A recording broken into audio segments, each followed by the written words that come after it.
말씀이 이야기식인데 말씀만 들어도 은혜가 되죠, 여러분들.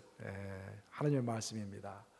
제가 미국에 이제 온 지 얼마 안 됐을 때 한 20년 전에 밤에 이제 시내에서 자동차 운전을 하는데 자꾸 앞차들이 빵빵거려요. 왜 빵빵거리나? 제가 한국에서 이제 자동차를 운전하게 했는데 그 당시에 직장에 다녔기 때문에 한국에서는 평일날은 그냥 지하철 타고 다니고 주일날만 교회 갈 때만 이 자가용을 이제 타니까 밤 운전을 거의 하지 않았어요. 근데 미국에 와서 이제 밤에 이렇게 운전을 하는데 자꾸 빵빵거려요. 왜 그러나 한참 가다가 보니까 이유를 알았어요. 내 자동차에 헤드라이트가 켜졌지 않은 것이었습니다. 이 바깥에 모든 세상이 밝으니까 또 모든 차들이 이게 헤드라이트를 켜고 있으니까 내 차에는 헤드라이트가 켜져 있지 않았지만 나는 모르고 그냥 지나가고 있었던 거예요. 내 차도 당연히 헤드라이트가 켜져 있겠지라고 생각하면서 운전을 해나가고 있었습니다. 우리 신앙생활이 이럴 수가 있는 것 같아요, 여러분들. 다른 사람들이 다 열심히 신앙생활 하기 때문에, 교회는 문제 없이 잘 굴러가기 때문에 나도 신앙생활 잘하고 있겠지라고 착각하는 경우가 있을 수가 있다라는 것입니다. 하지만 우리는 가끔 가다가 내 신앙의 헤드라이트가 제대로 켜져 있는지 반드시 한번 확인을 해봐야 합니다. 사도 바울 선생이 디모데에게 디모데전서 4장 15절 보면은 이런 말을 하고 있습니다. 너는 이 모든 일에 전심전력해서 너의 진보를, 너의 성숙함을 사람들에게 나타내라. 결국 우리의 신앙생활의 목표는 연명하고 유지하는 것이 아니라 내가 내 진보를 모든 사람 앞에 보일 수 있을 정도로 열심히 하는 것일 줄을 믿습니다. 아멘이 좀 적네요. 진보 나타나기 싫으신가 보죠. 우리의 신앙의 목표는 정말 신앙의 진보를 나타낼 수 있는 그런 파릇파릇하게 살아있는 그런 신앙이어야 돼요. 그럼 우리 신앙이 왜 언제든지 파릇파릇하게 살아있을 수 있으려면 어떻게 해야 하는가? 그것이 바로 그 가장 핵심적인 게 하나님과 연결되어 있어야 한다는 것입니다. 내 내면이 항상 하나님께 연결되어 있어서 내 내면이 묵직하게, 영적으로 묵직하게 무게를 잡고 있을 때, 그때 하나님께서 인도하시는 대로 내가 그 길을 걸어갈 때 내 인생에 열매가 맺혀지는 것입니다. 자, 우리 옆에 분들에게 한번 물어보십시다. 당신의 영혼은 불이 밝혀져 있습니까? 하고 물어보세요 한번.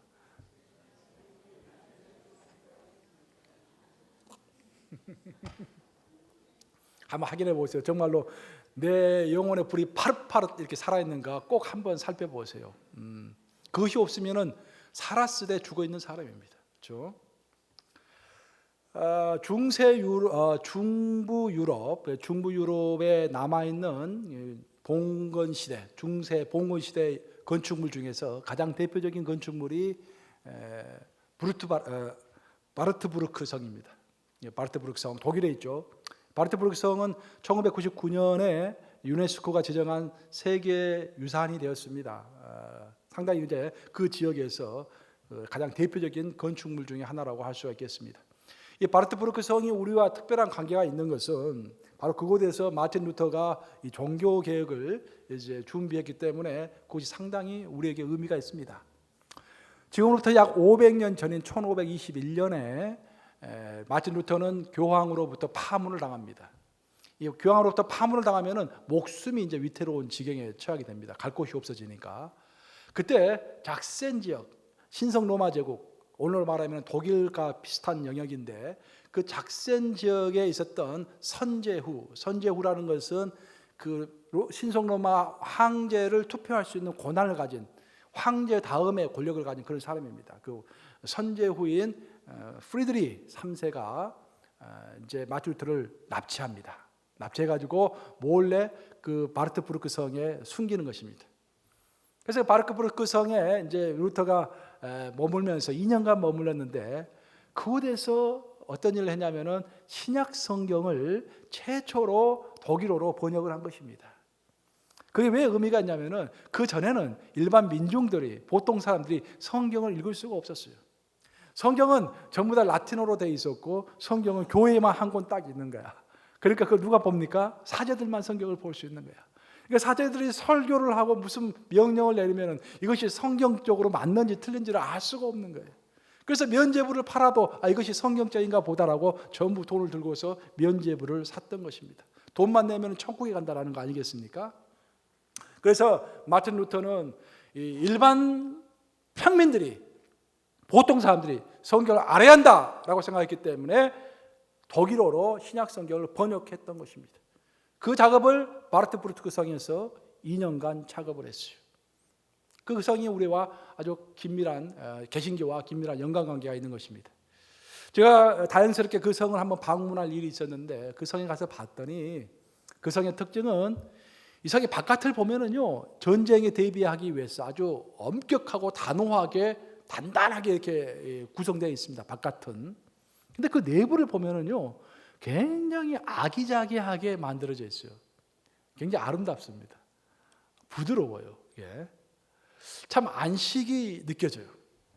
그래서 제가 거기서 느낀 것은 뭐냐면은 바깥에서 느껴지는 그 딱딱함, 반면에 그 안에서 느껴지는 그 부드러움, 그 바깥에서 느껴지는 그 긴장, 하지만 그 내부에서 느껴지는 그 안식, 이런 것들이 균형을 이룬 그 가운데서 마틴 루터가 중요한 하나님의 일을 여기서 완수할 수 있었구나라는 것을 느낄 수가 있었습니다. 제가 그것을 보면서 우리의 인생도 마찬가지라는 생각이 좀 들었습니다. 어떤 강한 인간도 내면의 안식이 없이 겉만 딱딱하고 겉만 힘이 있는 상태에서 내면에 참 안식이 없으면 어떤 성령의 열매를 맺기가 힘듭니다. 어떤 영적인 결과물들을 얻기가 쉽지 않다라는 것입니다. 사도 바울은 우리에게 이야기할 때 너희는 위정자들을 위해서 기도하라고 했습니다. 위정자들을 위해서 충부 기도하라고 했습니다. 우리 기독인들은 정치 지도자들을 비판하는 사람이 아닙니다. 사도 바울이 이야기하기를 정치 지도자들을 위해서 기도하라고 했습니다. 왜 그랬을까요, 여러분? 왜 비판하지 말고 기도하라고 했을까요? 정치를 잘못하면은 나라가 혼란스럽고, 나라가 혼란스러우면 우리가 자꾸 뭘 보게 됩니까? TV 뉴스를 보게 돼요. 이게 지금 잘 돌아가고 있는가? 우리의 마음이 항상 거기에 가 있습니다. 우리의 마음은 항상 어디에 가 있어야 합니까? 하나님께 가 있어야 되고, 항상 하나님 앞에서 기도하고 하나님의 말씀을 봐야 하는데, 세상이 어지러우면 자꾸 세상에 관심이 쏟아진다라는 것입니다. 바로 그래서 사도 바울은 우리에게 위정자들을 위해서 기도하라고 했습니다. 결국 우리의 내면이 평화스러워야 한다라는 것입니다. 우리의 내면이 평화스러워야 깊이 있게 기도를 할 수 있고요, 우리의 내면이 평화스러워야 어떤 영적인 결과물들을, 열매를 얻을 수가 있습니다. 우리의 내면이 자꾸 흔들리면은 어떤 지속성을 잃어버리고 깊이 하나님의 세계로 들어갈 수가 없는 것입니다. 우리의 내면은 참 약한 것입니다. 우리의 내면은 결국 내가 누구와 투쟁하는가, 내 투쟁의 대상자가 누구인가, 내가 씨름을 하고 있는 대상자가 누구냐에 따라서 내 내면은 안식을 얻기도 하고 내 내면은 불안 가운데 굉장히 크게 흔들리기도 합니다. 보통 많은 사람들이 내 내면의 대상으로 삼고 있는 사람은 다른 사람입니다. 다른 사람이 내 투쟁의 대상인 거예요. 다른 사람과 나를 비교하고, 비즈니스 하면서도 다른 사람과 내가 비교하고, 어떻게 보면 좀 더 적나라하게 이야기를 하면 교회 와서도 사람과 사람의 관계입니다. 굉장히 그걸로 상처를 많이 받아요. 결국 내 내면의 투쟁의 대상이 다른 사람이기 때문에 그런 것입니다. 그런 사람들은 굉장히 평범한 사람입니다. 이 세상에 너무도 많은 사람이고, 기독교인이 아니더라도 세상 사람들이 보통 다 그렇습니다. 하지만 그 중에서 약간 더 성숙한 사람은 내 투쟁의 대상을 내 자신으로 삼는 사람입니다. 타인을 보기보다는 내가 잘못했지 하면서 내 자신을 돌아보는 사람이에요. 그 사람은 약간 더 성숙한 사람입니다. 하지만 그런 사람도, 내 자신을 돌아보는 사람도 항상 흔들리게 되어 있어요. 왜냐하면 내 자신이 완전하지 못하기 때문입니다. 여러분 자신이 항상 지속성이 있고 어떤 predictable, 어떤 예측성이 있고 항상 흔들리지 않는, 항상 객관적인 생각을 가진 사람이라고 생각하십니까? 그렇지 않아요. 내 자신을 스스로가 믿을 수가 없습니다. 감정이 좋을 때는 모든 것이 다 좋다가도 약간 감정이 뒤틀리면은 좋은 사람도 비판하는 것이 바로 내 자신입니다. 그래서 내 자신을 투쟁의 대상으로 삼는 것도 완벽하지 못한 것입니다. 도덕적으로는 약간 더 고상할 수는 있겠지만 완벽한 것은 아닙니다. 성경은 말하기를 우리가 정말로 씨름해야 할 대상, 정말로 우리가 집중해야 할 대상은 하나님인 것입니다.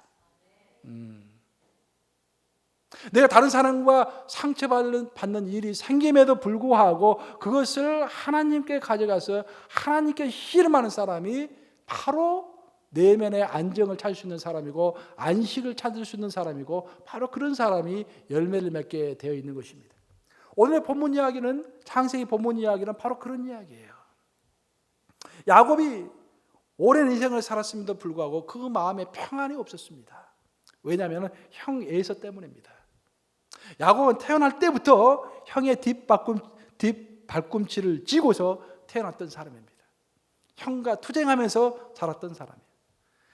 야곱은 항상 평생 동안 불만이 뭐였냐면 왜 형이 장자권을 가져야 되고 나는 장자권을 갖지 못하는 것일까? 항상 야곱의 눈에 보였던 것은 그 장자권을 주신 하나님의 섭리가 보였던 것이 아니라 장자권을 가지고 있는 형 에서만이 그의 눈에 들어왔던 것입니다. 그래서 결국 양심의 가책을 버리고서 형을 속이죠. 형을 속여서 장자권을 가로챕니다. 그리고 형이 무서워서 한밤중에 도망을 하는 것입니다. 그리고 하란에 가서 외삼촌 라반의 집에서 20년간 기거했습니다. 근데 20년간 기거한 결과가 뭡니까, 여러분? 야곱은 또 20년 후에 언제 어떻게 했습니까? 그걸 떠날 때 20년 후에 한밤중에 또 도망을 합니다. 똑같아요. 형 에서와 관계에서 틀어져 가지고 한밤중에 도망을 했듯이 여기서도 20년 후에 라반의 외삼촌 라반의 관계를 20년 동안 쌓았는데 그 결과가 또 한밤중에 도망을 하는 것이었습니다. 여러분, 이 모든 야곱의 결과가 왜 그랬을까요? 왜 수십 년을 이렇게 인간관계를 쌓아도 결국 좋은 결과를 맺지 못하고 틀어지고 도망하고 그런 관계가 될 수밖에 없었을까요? 혹시 이런 관계가 우리의 관계가 아닐까요? 우리가 신앙생활을 하면서도 미국에서 이렇게 이민생활을 하면서도 사람을 10년, 20년 알았는데 어느 날 보니까 싸워 그냥 헤어지는 거예요, 이게. 왜 그럴까요, 여러분? 그것은 야곱이 투쟁의 대상을 사람으로 삼았기 때문입니다. 우리가 투쟁의 대상을 사람으로 삼고 내 경쟁의 대상, 내가 씨름해야 할 대상을 사람으로 삼는 이상 언제든지 우리의 관계는 설사 30년, 40년 쌓아놓은 인간관계를 할지라도 하루아침에 무너질 수가 있는 것입니다. 그 교훈을 오늘 성경은 주고 있는 거예요. 야곱은 형 외삼촌 라반을 피해서 도망을 했는데 라반은 무려 7일 동안 야곱을 쫓아옵니다. 죽이고 싶어서. 얼마나 두려웠겠어요. 7일 동안 죽어라 도망을 합니다. 다행스럽게도 하나님께서 개입하셔가지고 라반으로 하여금 야곱을 절대 죽이지 말라라고 해서 야곱은 목숨은 건지게 되지만 라반과 평화 조약을 맺게 됩니다. 돌 무덤을 쌓아놓고 라반이 이렇게 명령합니다. 절대로 내 영역으로 다시는 들어오지 말라. 들어오면 넌 죽는다. 그렇게 해서 협약을 맺어요.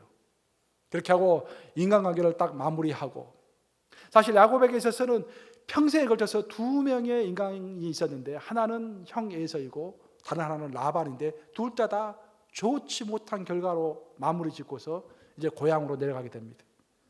고향으로 내려가면서 마음이 즐겁지 않았어요. 20년 만에 고향을 돌아가면 마음이 즐거워야 할 텐데 전혀 마음이 즐겁지 않은 거야. 왜?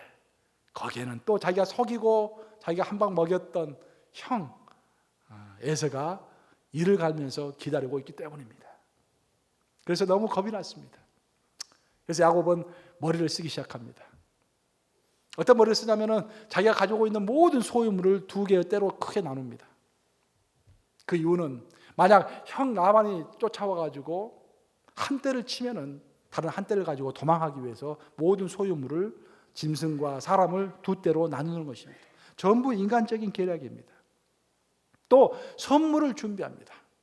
선물을 짐승 550마리를 굉장한 숫자죠. 550마리를 다 말을 해가지고 1차, 2차, 3차로 나눕니다. 그래가지고 형이 1차를 보고 마음을 좀 풀고 2차를 보고 마음을 좀 풀고 3차를 보고 좀 마음이 풀 수 있도록 배려를 다 합니다. 전부 인간적인 계략입니다. 계략. 그리고 중간에 내가 혹시 기도하지 않았나? 기도하면 하나님께서 뭐 더 들어주실까라고 해서 기도도 한번 해봅니다. 하지만 그 기도는 집중하는 기도가 아니었어요. 절대 응답받을 수 있는 기도가 아니었습니다. 우리가 마음이 없이 드리는 기도는 시간 낭비죠. 야곱은 그 모면하기 위해서 순식간에 마음이 없는 기도를 하나님께 드렸지만 하나님으로부터 응답을 받을 수가 없었습니다.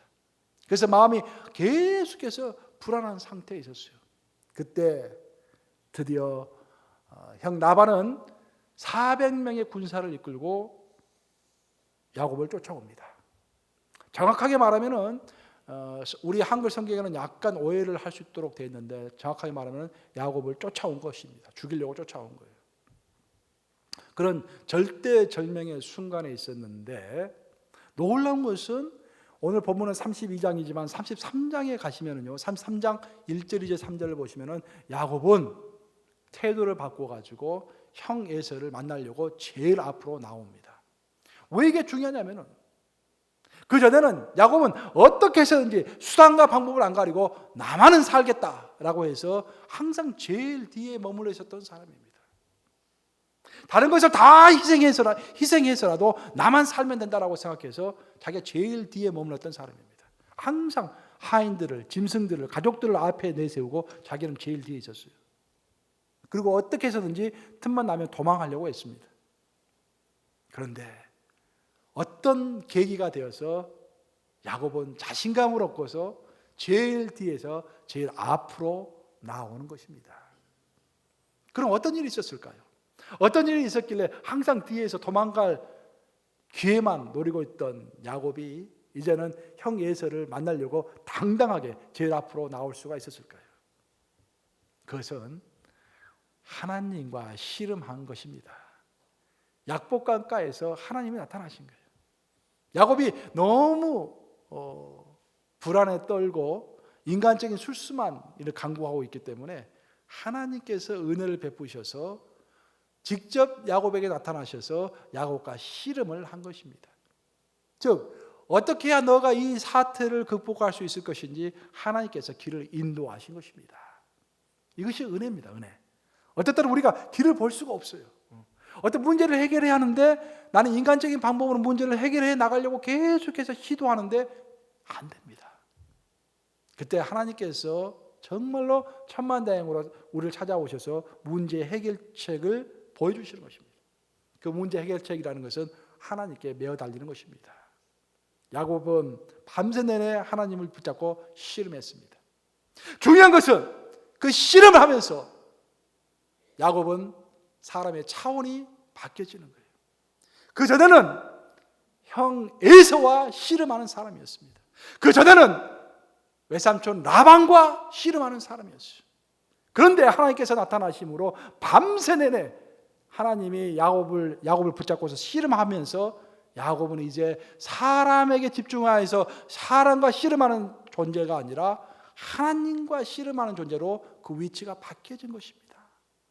그리고 그 하나님에게 매달려 가지고 씨름하는 동안에 그의 자신감, 내적인 충만, 평화, 그것도 긍지 그런 것들이 쫙 마음속에 가득 차면서 씨름을 끝냈을 때는 맨 뒤에서 눈치만 보던 야곱이 큰 자신감과 포부를 가지고 형 앞으로 나올 수가 있었던 것입니다. 그래서 여러분 다른 것이 아니라 기도가 중요해요. 기도가. 결국 씨름한다는 것은 기도하는 거 아니겠습니까? 하나님께 매달릴 때 우리 어떤 인간관계가 틀어지고 내 인생에 어떤 비극적인 사건이 다가왔을 때 우리가 그것을 자꾸 인간적인 문제로 해결하려고 하기보다는 하나님과 씨름하고 있을 때 나는 그냥 하나님과 씨름하고 있을 뿐인데 씨름하는 동안에 나도 모르게 내 차원이 이 땅의 차원에서 하늘의 차원으로 올라가는 것입니다. 그래서 기도하는 사람과 기도하지 않은 사람이 같을 수가 없어요, 여러분. 그렇죠? 그 경험하는 것과 그 영적인 깊이가 같을 수가 없습니다. 오늘 에스라 본문을 제가 삽입시켰는데 에스라 본문 8장을 보시면은 에스라가 그런 영적인 비밀을 알고 있었던 사람입니다. 오늘 에스라서를 보면은 그런 이야기가 쭉 나오죠. 에스라가 이제 그 바사 제국에 있었어요. 그 당시에. 근데 예루살렘을 재건하기 위해서 바사 제국에 있었던 이스라엘 사람들을 이끌고 이제 예루살렘으로 가려고 합니다. 바사 제국이라고 하면은 오늘날로 말하면 이란입니다. 이란에서 예루살렘까지 걸어서 가는 거예요. 엄청난 길이죠. 근데 그 당시에는 도둑들이 굉장히 많았습니다. 산적들이 많았어요. 그래서 이제 길을 가면은 산적들이 나타나가지고 사람을 죽이고 물건을 다 빼앗는 것입니다. 굉장히 불안하죠. 그래서 에스라는 한편으로는 내가 임금에게 왕에게 요청해가지고 군대를 좀 달라고 해야겠다라고 한편으로 생각을 했어요. 하지만 에스라는 곧 그 계획을 포기합니다. 왜일까요? 그 이유가 에스라 8장 22절에 나와 있습니다. 에스라 8장 22절 우리 한번 같이 읽어보겠습니다. 시작. 이는 우리가 전에 왕에게 아뢰기를 우리 하나님의 손은 자기를 찾는 모든 자에게 선을 베푸시고 자기를 배반하는 모든 자에게는 권능과 진노를 내리신다 하였으므로 길에서 적군을 막고 우리를 도울 보병과 마병을 왕에게 구하기를 부끄러워하였습니다. 제일 마지막에 뭐라고 했습니까? 왕에게 구하기를 부끄러워하였습니다. 이게 영적인 자부심입니다, 여러분. 뭐냐면은 이게 무슨 말이냐면은 평상시에 에스라는 바사 제국 왕 앞에서도 자신 있게 말했어요. 왕이시여, 내가 믿는 여호와 하나님은 우리가 기도만 하면은 들으시고 응답하시고 우리가 진실내게 나아가면은 우리를 보호하시는 하나님이십니다. 그래서 우리는 여호와 하나님이 보호하시기 때문에 언젠가는 우리나라로 돌아갈 것이고 하나님은 우리를 지켜주실 것입니다 라고 자신감 있게 말했던 사람이야. 근데 막상 이제 돌아가려고 하니까 마음에 겁이 나는 거야. 그렇죠? 걸어가다가 혹시 산적들이 나타나가지고 우리를 죽이면 어떡하나, 물건을 다 빼앗기면 어떡하나. 그래도 왕에게 가서 구걸하면서 우리를 보호해 주시옵소서라고 말하는 것이 부끄러웠다라는 거예요. 그래서 에스라는 왕에게 말하지 않습니다. 왕에게 도와달라고 말하지 않고 대신 어떻게 합니까? 모든 사람들 다 모아서 금식을 선포하는 거예요. 그래서 너희가 지금부터는 우리가 바사 제국의 왕에게 가서 부탁할 수가 없다. 그래서 부끄러운 일이다. 이제는 길은 딱 한 가지다. 우리가 평상시에 선포했던 대로 우리 여호와 하나님은 우리 하나님이시고 우리의 기도를 들으시고 응답하시는 하나님이기 때문에 우리가 하나님과 씨름할 수밖에 없다. 이제 우리는 금식하면서 죽기 아니면 살기로 기도하자라고 금식을 선포하면서 기도했던 거예요. 그랬더니 어떻게 됐다고 그랬습니까? 그 다음 구절을 보면은 하나님께서 응답하셔서 모든 문제가 다 해결되었다라는 것입니다. 이것이 영적 자부심이에요. 여러분들 이 정도 영적 자부심 가지고 계세요? 아니 내가 이 사람한테 가서 부탁을 할까? 부탁하기 전에 기도해야 할 줄로 믿습니다. 제가 그 허드슨 테일러 아주 내 청년의 시절 때 중국 선교사로 유명한 허드슨 테일러 그 전기집을 읽은 적이 있어요. 그래서 내가 가장 임프레시브하게 가장 인상적으로 받았던 내용이 뭐냐면은 허드슨 테일러가 훈련을 합니다. 이제 중국 선교사로 갈 훈련을 해요. 훈련 어떻게 하냐면은 이 사람이 이제 약국에서 어떤 점원으로 있었는데 그 주인이 자꾸 주급을 주는 것을 잊어버리는 거야, 자꾸 이제. 그러면은 주급을 달라고 이제 이렇게 이야기를 했었어요, 그 전에는. 근데 이제는 하나님께 요청해야지. 내가 필요한 것이 있으면 하나님께 요청해야지. 절대로 주인에게 달라고 하지 않습니다. 그리고 기도합니다. 하나님, 주인이 생각나게 해주세요. 근데 시간이 가면 갈수록 주인이 딱딱딱 돈을 주는 거예요, 이것을. 그래서 그 연습을 제일 먼저 했다고요, 허드슨 테일러가. 왜? 선교지에 가면 우리가 필요하잖아요. 물질이 필요하잖아요. 먹고 살아야 하잖아요. 그거 어떤 악과 위험으로부터 우리가 보호돼야 하잖아요. 선교지에서 아는 사람이 없지 않습니까? 오직 하나님만이 우리를 보호할 수 있지 않습니까? 그래서 허드슨 테일러가 하나님께 의뢰하고 하나님께 씨름하는 연습을 했다라고 적혀 있습니다. 제가 굉장히 인상이 깊었어요. 영적 자존감이 있는 거예요. 사람에게 부탁하기 전에 하나님께 부탁하는 것입니다. 결국 우리 신앙생활에 있어서 우리가 누구를 선택해서 의지하느냐가 핵심적입니다. 제가 그 사무엘 하를 읽어보면은 그런 내용이 나오지요. 무비보셋 이야기가 나옵니다. 무비보셋이 누구죠, 여러분? 무비보셋은 사울의 손자이며, 그러면은 누구의 아들이겠습니까? 요나단의 아들이에요. 요나단 아들. 근데 이제 다섯 살 때 다리가 다쳐서 다리를 접니다. 근데 이제 다윗이 왕이 되고 나서 무비보셋을 어떻게 할까 생각을 했어요. 무비보셋은 육신적으로는 약한 사람이지만 그래도 사울의 적통이기 때문에 굉장히 그 포텐셜이 있는 사람입니다. 잠재력이 있는 사람이에요. 아직도 사울을 따르는 사람들이 많이 있기 때문에 언제든지 사울을 따르는 사람들이 다윗이 약해졌을 때 무비보셋을 왕으로 삼을 수 있는 그런 처지입니다. 그래서 인간적으로 생각하면은 무비보셋을 죽여야 했습니다. 근데 무비보셋을 가만히 보고 있으면은 한편으로는 사울의 얼굴이 보여요. 할아버지 사울의 얼굴이 보입니다. 그래서 이게 죽여야지. 근데 또 한편을 보면 누구의 얼굴이 보이겠습니까? 자기가 가장 친한 친구였던 요나단의 얼굴이 또 무비보셋 얼굴에서 보이는 거야. 과연 누구를 선택할까? 그때 성경에서 설명되고 있지 않지만 다윗의 평상시 고백, 또 시편에서의 고백을 보면은 분명히 다윗은 그 문제를 가지고 하나님 앞에 나왔을 것입니다. 하나님 앞에서 고민하면서 물어봤을 거예요. 만약 다윗이 하나님과 씨름하지 않고 인간적인 생각으로 했다라고 한다면 어떻게 했습니까? 당연히 숙청해야죠. 당연히 다 제거해야죠. 그게 정치 아닙니까? 모든 것이 다 정리하잖아요. 그냥 대통령이 되고 나면은 그 전에서 농 먹었던 사람들은 다 쫓아내잖아요. 그냥 그게 인간적인 생각이에요. 근데 다윗은 누구와 씨름했습니까? 하나님과 씨름하면서 생각이 바뀐 거예요. 그러면서 무비보셋을 품습니다. 무비보셋을 환대합니다. 그러면서 왕국이 좀 더 튼튼해질 수 있는 기반이 되는 것이죠.